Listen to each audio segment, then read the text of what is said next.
stepping into our sovereignty in all areas and dimensions of our being. Declaring what you will experience and what you will not experience is very important in this. And so there's a popular declaration known as I do not consent. But the problem with I do not consent is when we voice it, but our actions still show that we are in consent. This is no different than like if we're riding a bicycle, but then we're declaring, I am not riding a bicycle. Well, at that point, it doesn't really matter what we're saying because the actions we're taking are that of riding a bicycle. And so a lot of the times when we're saying, I do not consent, what we're actually doing is still with our actions, believing in certain controlled opposition dynamics or believing in certain paradigms or programming that are still at that same level of reality. And so in that way, we're still giving our energy, our focus, our beliefs, our attention to it, just probably another aspect or another polarity of that same experience.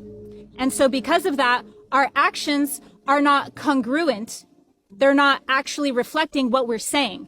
And in that case, that's when declarations are futile. They're energetically weak. They don't mean anything at that point because our actions are overpowering them. But when we're able to say something and declare it and our actions are in alignment and congruent with that, that is when we're stepping into our sovereignty. Because in sovereignty, we're not in the mode of hypocrisy. We're not divided. We're in eternal unity.